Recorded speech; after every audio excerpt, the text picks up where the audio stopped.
I'd like to take you back to your childhood for a moment. Do you remember when you were playing with your favorite ball in your yard and how much joy it brought to you? But what happened when that ball went over the fence or into the bushes or some hard-to-reach place? I bet you were feeling maybe anger or sadness or even frustration. And what extremes did you go through just to get possession of that ball again? We're going to explore how you may be reliving the experience with your money today on Fin Wisdom.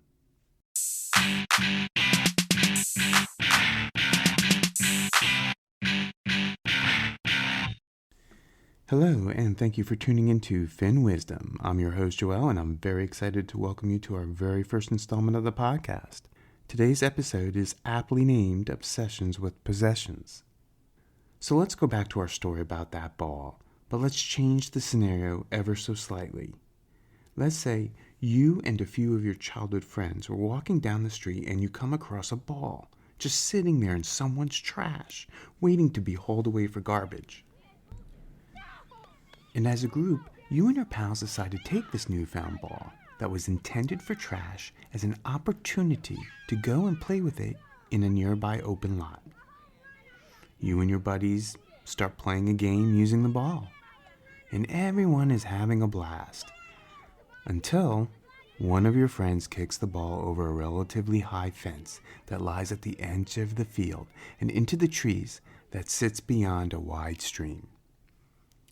But the thing is, it may take the next hour or two and then some to possibly gain possession of this ball. The question is, would any of you trouble yourselves over a ball that was destined for garbage dump? Or does everyone just reflect on the good time just experienced and move on? Now, unless there is a strong consensus to do so, I'm guessing that the odds are you and your friends seek out the next great adventure and leave that ball right where it is because it has no further value than the fun it offered at that moment. Now let's return to the original story and modify the scenario. Your parents bought you that ball as a special gift just for you. Maybe it's given as a reward for completing your chores or some other good deed done, and you invite your friends over to play with your brand new ball. Everyone is having a great time until, just as in the previous story, one of your friends accidentally kicks that ball over a similar fence into similar trees across a similarly wide stream. I'm betting you will take an hour or whatever it takes to get that ball back because that ball is your ball. It was a present for you, right? And that sense of ownership lends itself to a psychological influence called the endowment effect, in which we give an increased value to ideas and items that we attach greater ownership. In other words, we have a stronger desire and emotion to hold on to things we possess. And if you think this just happens in your childhood with your toys, here are a few examples where you might witness the same effect today. It's like that seat in a classroom or in a conference room or even in your own family room. Every time you return to that location, is there a particular chair that you gravitate to? You've unofficially assigned that seat as yours. In fact, this can even happen in a temporary situation such as the doctor's office. Ever get up to go to the bathroom and then you return and someone is now sitting in the same spot you temporarily left? Tell me, how do you feel when you come back to find someone sitting in your seat? Why should it bother you? You don't own that seat in the doctor's office, or the one in that conference room, or the one in that classroom. This not only occurs with tangible objects, but ideas too. Ever have an ingenious idea that you were waiting to spring on your boss on the next one-on-one meeting, but a day before, during a conference call, someone else shares a similar idea that your boss and colleagues love, and that person gets all the credit, not you? Are you feeling a little angry and mad at the person who had the same idea? Do you feel it was stolen from you? Well, why not? It was your idea, right? But you really don't own that idea until it's been shared more pronouncedly. Anyone could have come to the same conclusions and concepts as you did, but you are upset because of the increased value to your own idea and proposal versus someone else's. I'd like to leave you with one other example relating to a fictitious tale, one I think many are familiar with. Remember the famous books and movies of J.R.R. Tolkien's The Hobbit and The Lord of the Rings? Remember Smeagol, who was corrupted by the ring and transformed into that loathing creature named Gollum? Think about his story. He finds a magical ring. He did not forge it out of metal himself. He did not purchase it. He did not earn it, although he thinks he does. He's totally obsessed with possession. Even calls the ring, quote, my precious. If that is not the endowment effect at its best, I don't know what is. Talk about actions leading to destructive behavior and madness when you empower objects you feel you own. Okay, by now you may be asking yourself, how does this impact my personal finances? Stay tuned after this break from our sponsor to find out.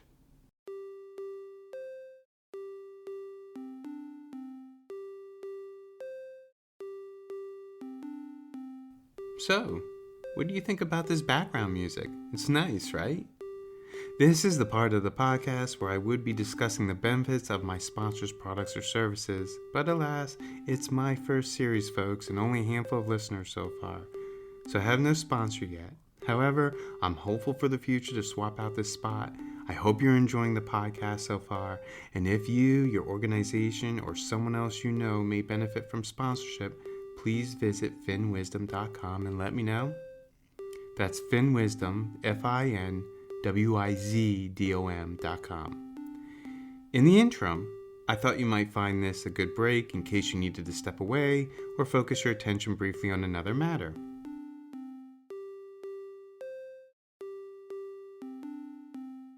Welcome back to Obsessions with Possessions. Let's visit some supporting research around the endowment effect.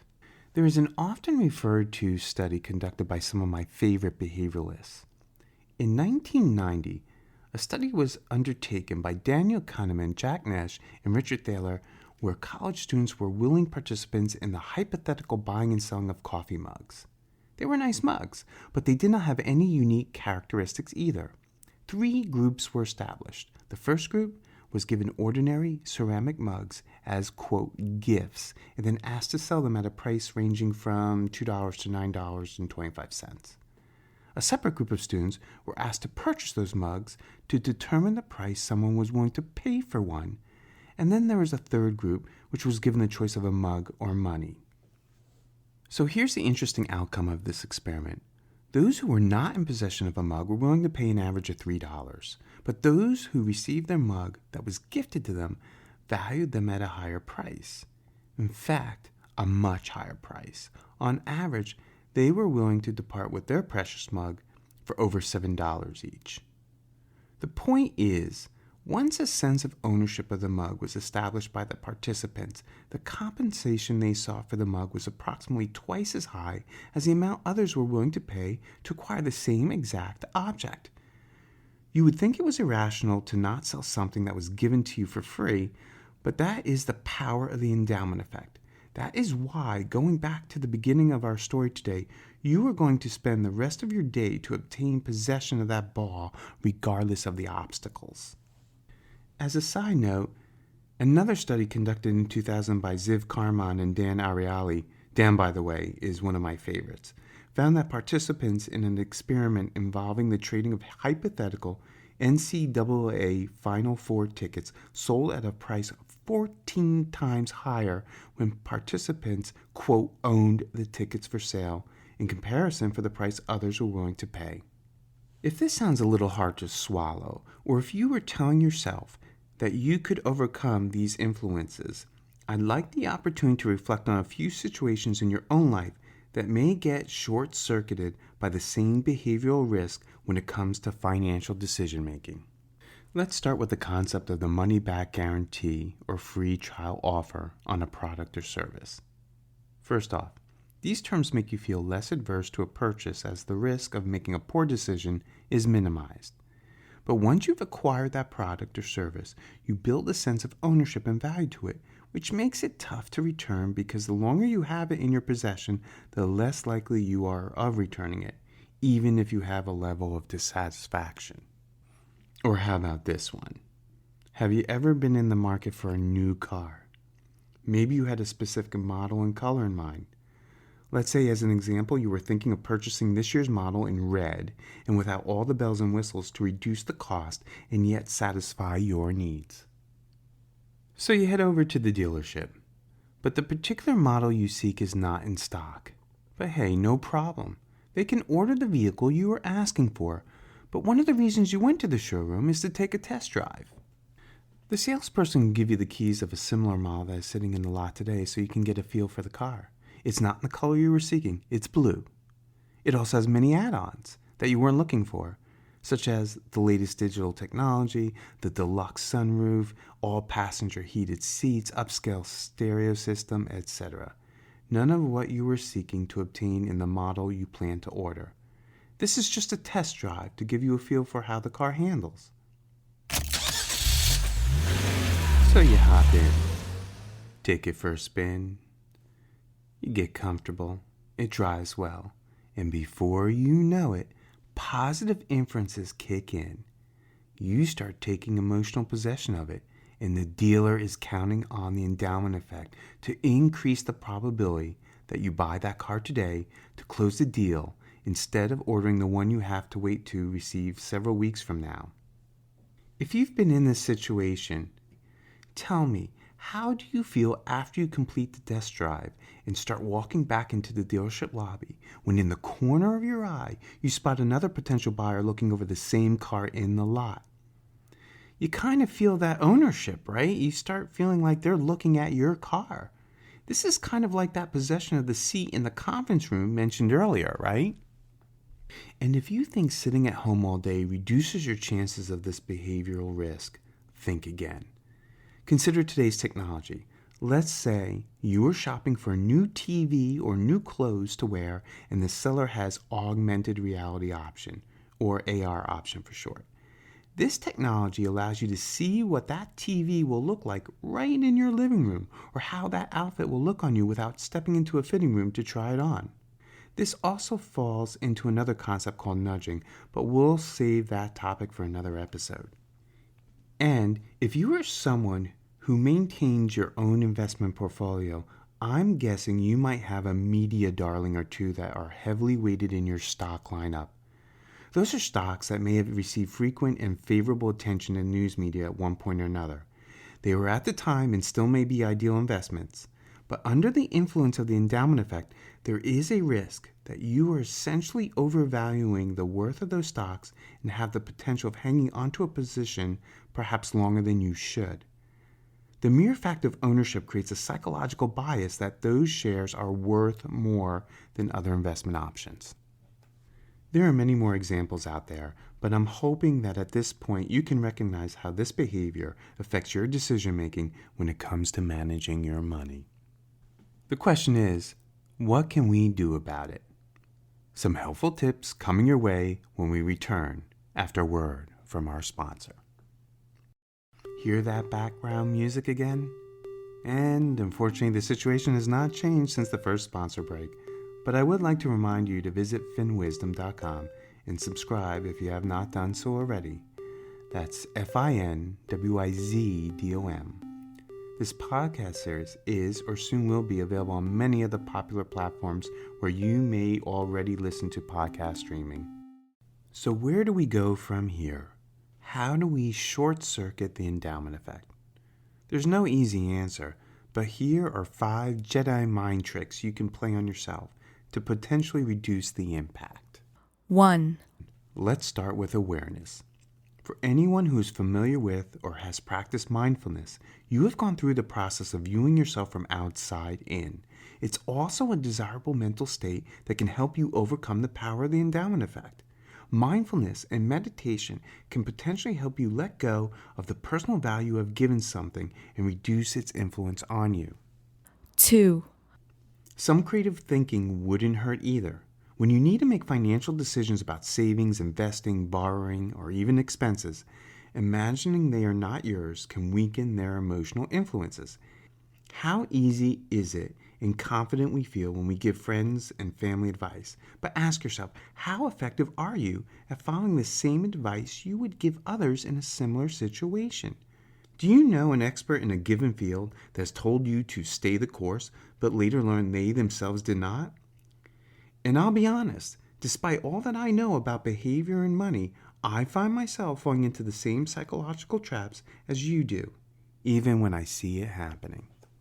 3, Here's another idea.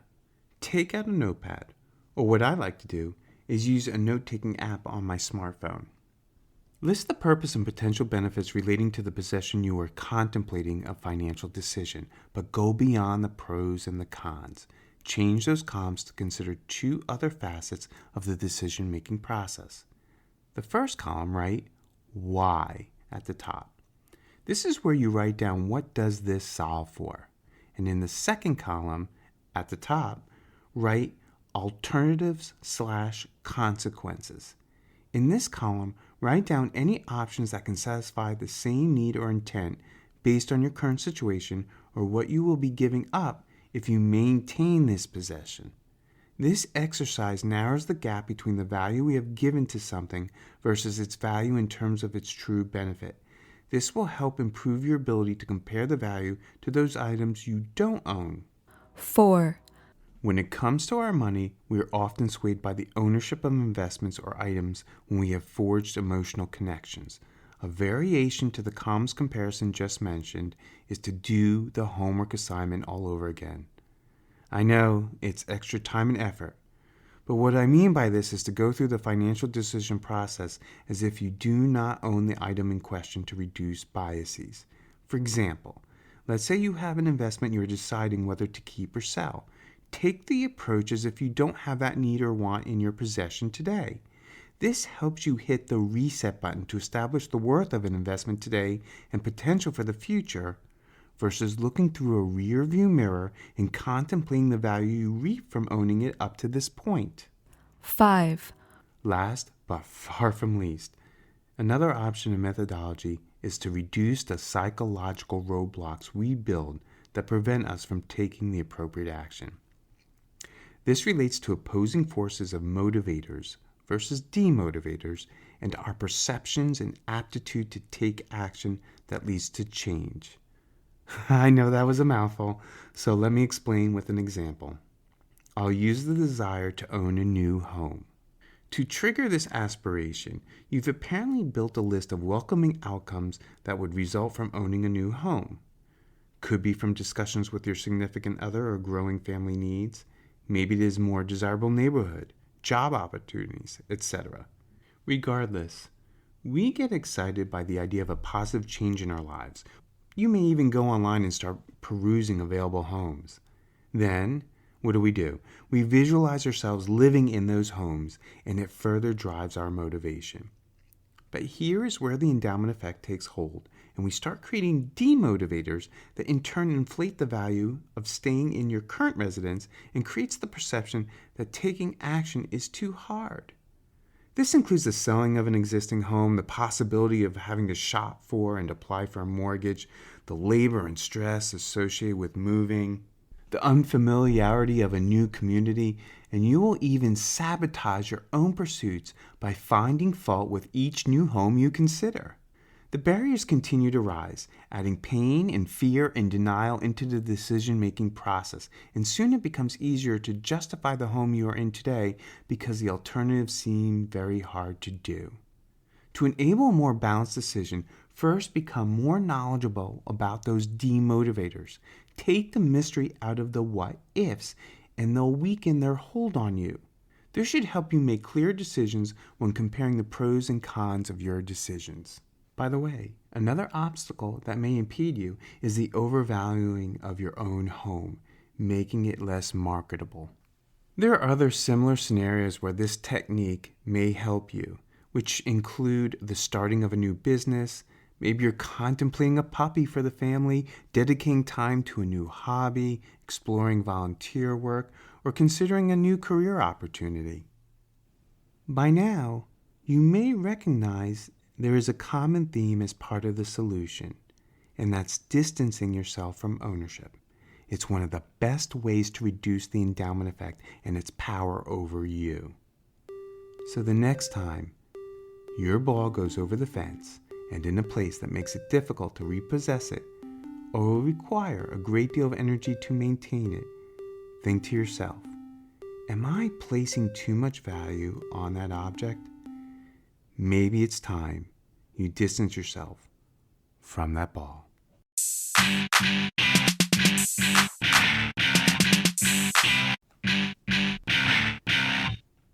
Thanks for tuning in. I hope you found this episode entertaining, but even more important, that you took away some ideas on how to improve the decisions you make with your money. If you enjoyed this podcast, please share Fin Wisdom with your family, your friends, or anyone you know who could benefit from a deeper understanding of financial literacy. As a copyright reminder, written permission is required to use any of the content shared. Any views expressed are my own and are not the opinion of any entity unless otherwise mentioned during the program. And since we are critical thinking creatures, these opinions are subject to change. For financial advice, consider consulting a licensed financial professional. And make sure to watch your inbox for the next exciting episode of Fin Wisdom.